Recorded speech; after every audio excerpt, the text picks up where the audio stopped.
तेरी महिमा अपरंपार जपे जा राधे राधे। तेरी महिमा अपरंपार जपे जा राधे राधे। वृंदावन धाम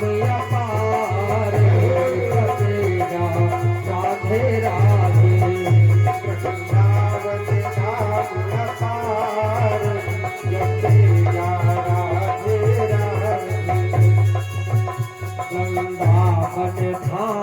होता तो कृष्ण बेचारा रोता। वृंदावन धाम न होता तो कृष्ण बेचारा रोता।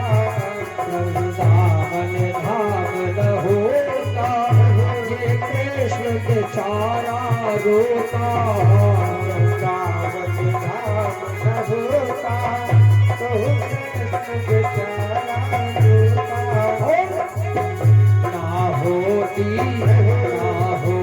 कृष्ण अवतार जपे जा राधे राधे। होता कृष्ण अवतार जपे जा राधे राधे। होता कृष्ण अवतार जपे जा राधे राधे। होता कृष्ण अवतार जपे जा राधे राधे। वृंदावन धाम अपार वृंदावन धाम अपार रटे जा राधे राधे। वृंदावन धाम अपार रटे जा राधे राधे। बोली राधा रानी सरकार की जय हो। वृंदावन बिहारी लाल की जय हो। अब देखो देवकी का रिश्ता पक्का हो गया। हमारे यहाँ जब शादी पक्की होती है तो लड़की वाले पूछते हैं भैया कुछ दहेज वहेज तो नहीं मांगोगे, क्या कुछ मांग जांच तो नहीं है? तो मझवा कहता है बिना मांग जांच के शादी कहाँ होती है। मांग जांच तो थोड़ा बहुत करना ही पड़ता है, दहेज तो देना ही पड़ता है। तो अब कुछ लोग ऐसे होते हैं जिनको दहेज का नाम नहीं मालूम है लेकिन मांगना जरूरी है। एक दादाजी की दादा के लड़के की शादी पक्की हुई तो जब वहाँ सब दिखाई खाई हो गई, बात पक्की हो गई, तो मझवा ने पूछा दादा कुछ मांग जांच तो नहीं है? बोले नहीं भैया हम मांग जांच जरूर करेंगे क्योंकि एक ही लड़का हमारा है, इतनी प्रॉपर्टी हमारी है तो दहेज तो जरूर चाहिए। अच्छा दहेज में क्या क्या लोगे? बोले बड़ा सा बक्सा लेंगे, कुर्सियों का सेट लेंगे, सोफा का सेट लेंगे, एक गाड़ी लेंगे और अलमारी वो वाली लेंगे। बोले कौन वाली? तो अब अंग्रेजी पढ़े लिखे नहीं थे तो गोदरेज भैया भूल गए, बोले रोज रोज वाली अलमारी लेंगे, रोज रोज वाली। तो एक भैया ने कहा रोज रोज नहीं, गोदरेज बोला जाता है, गोदरेज। हाँ हाँ वही वही चाहिए। तो कुछ लोग ऐसे होते हैं जिनको दहेज का नाम नहीं पता है लेकिन मांगना जरूरी है। देखो हमारे यहाँ भारत की एक प्रथा है। भारत में क्या होता है कि महाराज यहाँ पे दहेज के द्वारा शादी होती, विदेशों में ऐसा नहीं होता। विदेशों में ऐसा कुछ नहीं है। विदेशों में आपकी प्रॉपर्टी है, मेरी प्रॉपर्टी है, बात पक्की हो गई, शादी हो गई, ना उसमें बारातियों की टेंशन, ना मेहमानों की टेंशन, शादी हो गई। ये सब भारत की प्रथा में बता रहा हूँ। राजा महाराजाओं के जब शादी होती थी, विवाह होते थे, तो वहां पे ये व्यवस्था थी, महाराज सेवा के लिए दासियां, नौकर चाकर सब दिए जाते थे कि बेटी को किसी प्रकार का कष्ट ना हो। आने जाने के लिए हाथी, घोड़े, रथ, मड़मड़ियां, सोने के भरे हुए कलश, घड़े, ये सब दहेज में मिलता था। आज देवक महाराज ने जब अपनी बेटी देवकी का विवाह किया है,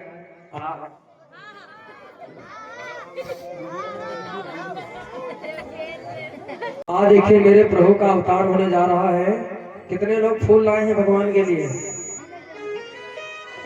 फूल सभी लोग अपने अपने हाथों में ले लें, और जब भगवान अवतार लेंगे तो आप लोग केवल पुष्प वर्षा करेंगे, कोई खुशी नहीं मनाएगा। अभी जेल का मामला है ना, हाँ, ना कोई नृत्य करेगा, ये कुछ नहीं करना है अभी, इसको रख दो रख दो रख दो, अभी कुछ नहीं करना है, केवल पुष्प बरसाने, केवल फूल बरसाने हैं बस, इससे ज्यादा कुछ नहीं करना है आपको। क्योंकि खुशियां जेल के अंदर नहीं होती हैं, खुशियां होंगी गोकुल में, जब भगवान गोकुल जाएंगे। तो इसलिए केवल अवतार कराना है, भगवान का जन्मोत्सव करना है।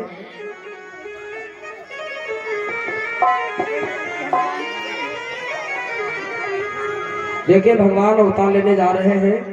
आप सभी लोग अपने हाथों में पुष्प लेकर के, हमारे जो सामने वेदियां बनी हैं, कलश जो रखे हैं कलश, इसी कलशों के ऊपर भगवान के स्वागत की तैयारी के लिए आप सभी लोग पुष्प बरसाएंगे। मंच के ऊपर कोई फूल नहीं फेंकेगा, क्योंकि भगवान नीचे है, ऊपर नहीं है। तो आप सब लोग जो है कलशों के ऊपर जो है पुष्प वर्षा करेंगे।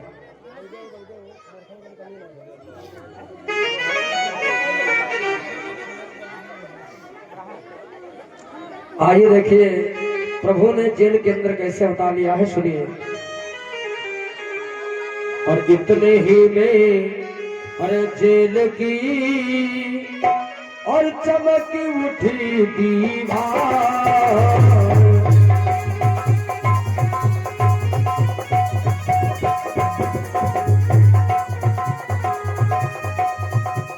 और कैदी भक्तों के यहाँ आए जगदार।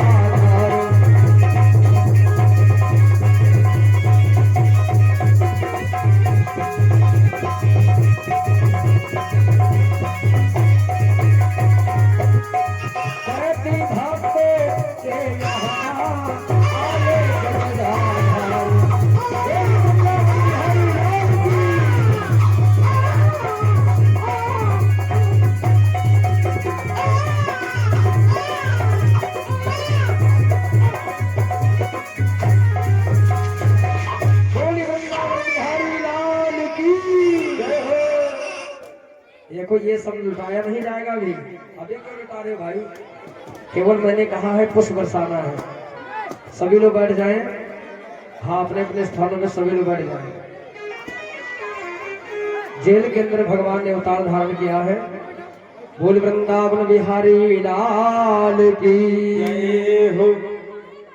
अरे बिटिया तुम कमाल कर रही हो, मैंने बता रहा हूँ कि भी कुछ नहीं करना है, सभी लोग शांति से बैठ जाएं। हाँ, जेल के अंदर भगवान ने प्रभु ने अवतार धारण किया है। प्रकट हो गए भगवान, और जिस समय देवकी ने और वसुदेव जी ने देखा भगवान को, देवकी और वसुदेव जो है आज भगवान को देख करके दुखी हो जाते हैं। क्यों? इसलिए दुखी हो गए क्योंकि देवकी और वसुदेव जी को डर है, ऐसा न हो कहीं कंस आकर के हमारे बच्चे को समाप्त कर दे। 2 मिनट के लिए हम कथा बंद कर रहे हैं, आप लोग उपद्रव कर लो।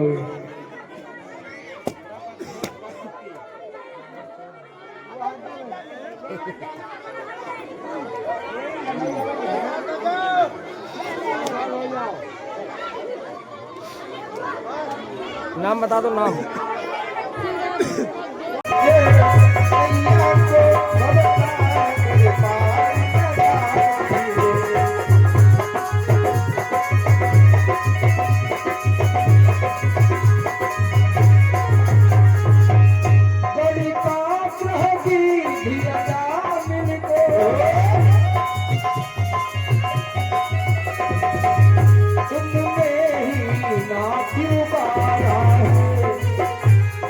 कैसे अधम सादगी को मुक्ति का धाम दिखा दीजिए। कैसे अधम सादगी को मुक्ति का धाम दिखा दीजिए।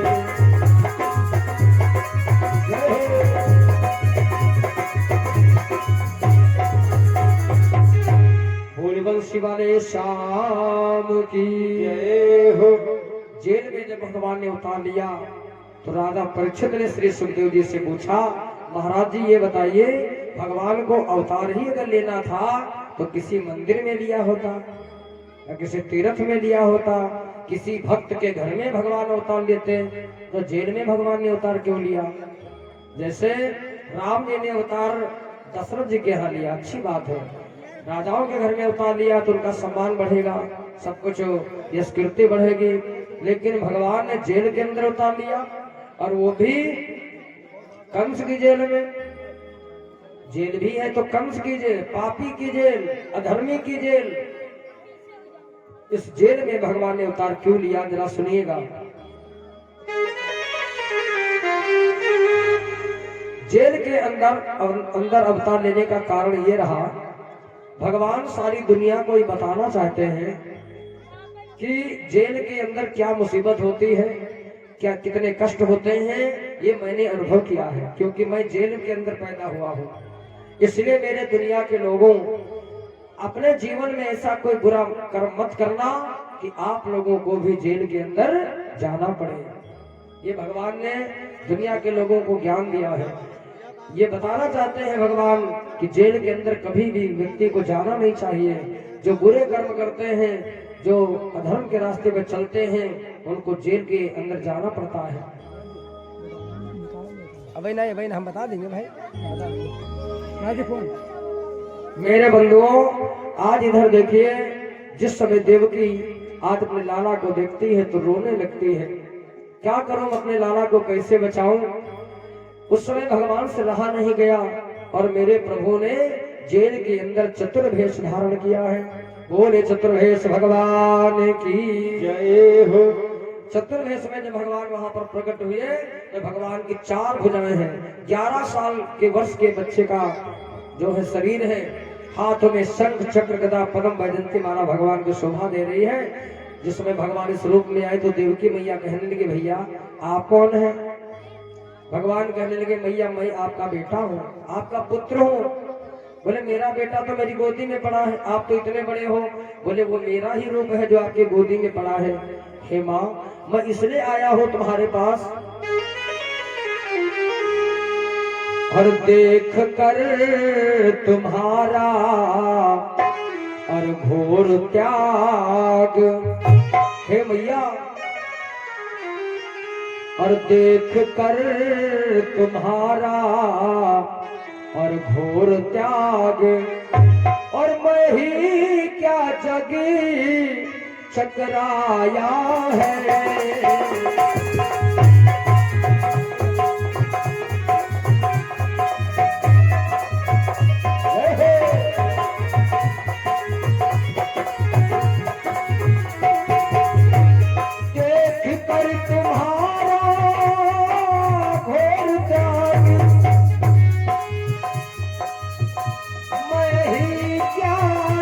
चकराया है। ये भैया अब भय न करो मोहन को खुद, ये सेवा करने को आया है।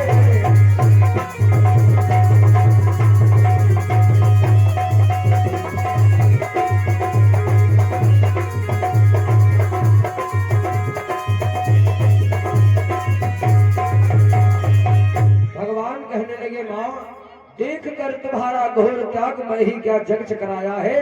अब भय न करो मोहन, तो खुद सेवा करने को आया है। अब अधिक बात का समय नहीं, देखना किसी दिन है मैया, ये तेरी जंजीरें तोड़ूंगा, उस कंस राज को जल्दी ही धूल में मिलाकर छोड़ूंगा। एक बात भगवान ने और कही है, अब अधिक बात का समय नहीं, लीला करने का मौका दो, क्योंकि हम लीला करने के लिए धरती पर आए हैं। और रात ही रात में किसी तरह मुझको गोकुल में पहुंचा दो। भगवान इतना कहे कि अंतर्ध्यान हो गए। अब वसुदेव जी ने मन में सोचा रात के 12 बजे, रात के 12 बजे भगवान ने उतार लिया है। रात के 12 बजे भैया कौन निकलता है? क्या परीक्षित जी? रात के 12 बजे निकलते हैं चोर, और इसीलिए भगवान को कहा गया है माखन चोर। और दिन के 12 बजे कौन निकलता है? राजा, और इसीलिए भगवान रामचंद्र को कहा गया है राजा। मेरे श्रोताओं जरा ध्यान देना, भगवान रात के 12 बजे आए हैं, इसलिए 2 लाइनें कहना है। यारा का नजारा है और 12 बजे। भगवान कितने बजे आए हैं? 12 बजे। गाइए। यारा का नजारा है ये 12 बजे, और सामरा मेरा आया है 12 बजे। सामरा मेरा आया है 12 बजे। सामरा मेरा आया है 12 बजे।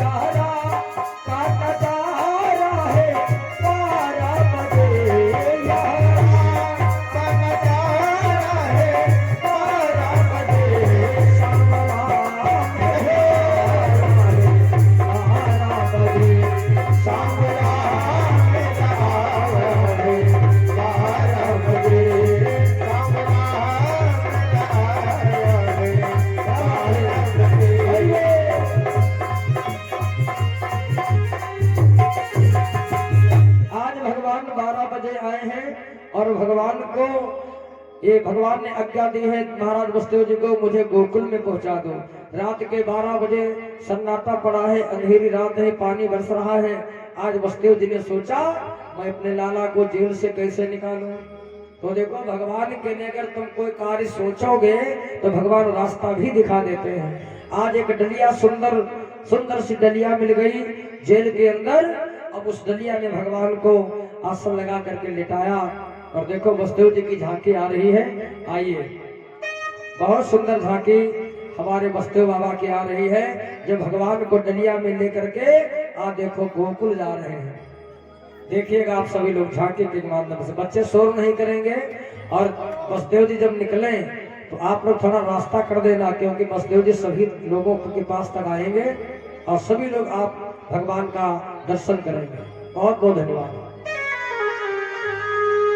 आज मेरे वसुदेव जी महाराज डलिया में लेकर के भगवान को लेकर के चले जेल से, और जेल से जो ही चले तो ताले जो थे अपने आप खुल जाते हैं। हाथों की हथकड़ियां टूट गई, पैरों की बेड़ियां छूट गई, ताले खुल गए। पहरेदार जो खड़े थे भैया सब सोने लगे हैं, और पहरेदार जब सोने लगे तो भगवान को लेकर के जब निकले बाहर, एकदम से मूसलाधार बारिश होने लगी। तो शेष नाग भगवान ने डलिया के ऊपर बनी थनों की छाया कर लिया है। अब देखो जा रहे हैं वसुदेव जी महाराज, और लेके वसुदेव मथुरा से गोकुल चले। जितने भी भक्त लोग बैठे हैं भगवान का स्वागत करेंगे। इधर से आइए, इधर से नीचे से आइए, नीचे से। वसुदेव जी महाराज भगवान को लेकर के चले हैं डलिया में, और लेके वसुदेव मथुरा से गोकुल रह गई।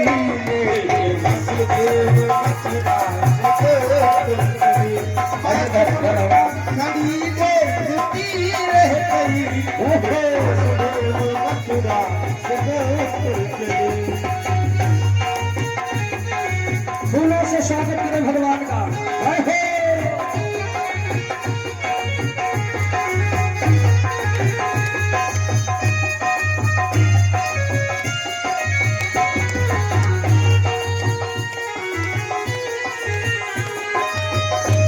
देवकी वसुदेव, थोड़ा झुक जाइए थोड़ा, झुकते हुए। लेके वसुदेव मथुरा से गोकुल चले, माँ की ममता खड़ी देखती रह गई। कोई वसुदेव की को नया सामने, वसुदेव की को नया सामने, लाल जाते खड़ी देखती रह गई। वसुदेव की को नया सामने, लाल जाते खड़ी देखती रह गई। वसुदेव की को नया सामने, शिविर बढ़ जाए।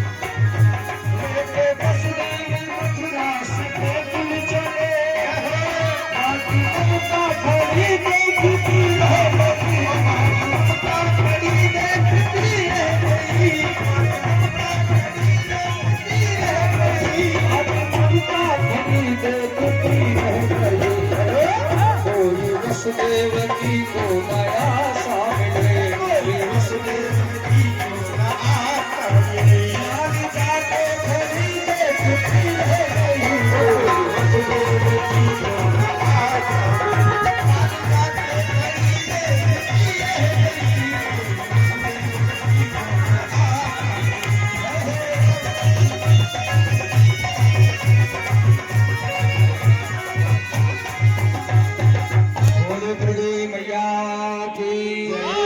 सभी लोग शांति से बैठ जाएं, और अभी उत्सव का कार्य नहीं है तो आप सभी लोग बैठ जाएंगे अपने अपने स्थानों पर। वसुदेव जी महाराज लेकर के चले हैं। आज रास्ते में क्या देखा है कि सुंदर यमुना जी की विषम धारा बह रही है। यमुना जी की धारा को जिस समय देखा वसुदेव ने, आज महाराज वसुदेव जी ने विचार किया, भादों के महीने में इतनी तीव्रता से धारा चल रही है और इस यमुना की धारा को कैसे पार किया जाएगा। वसुदेव जी महाराज हिम्मत बांध करके अपने लाला को उस धारा में प्रवेश किया यमुना मैया के, क्योंकि भादव के महीने में यमुना तीव्रता से बह रही है। भगवान के चरणों को धोना चाहती है और भगवान ने अपने चरण को डलिया से बाहर निकाल करके मंद मंद लहरों से आज यमुना की धारा में स्पर्श किया।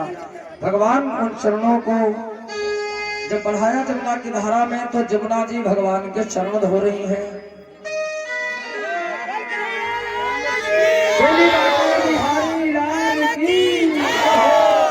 अच्छे से बढ़ जाएंगे, थोड़ा शांति बना रखे।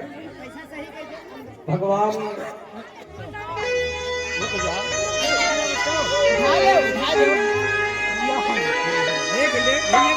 मंद मंद लहरों से भगवान ने यमुना जी की इच्छा को पूर्ण किया है। लहरों से यमुना जी के चरण धोए हैं। इसके बाद में यमुना के पार करके भगवान तो वसुदेव जी महाराज गोकुल ले गए हैं। गोकुल में देखा कि सभी के भवन बंद पड़े हैं, लेकिन यशोदा का भवन खुला पड़ा है। यशोदा के बगल में एक माया रूपी कन्या पड़ी है। वसुदेव ने अपने लाल को उसी जगह पर लिटाया, माया रूपी कन्या को लेकर के आज चल पड़े हैं।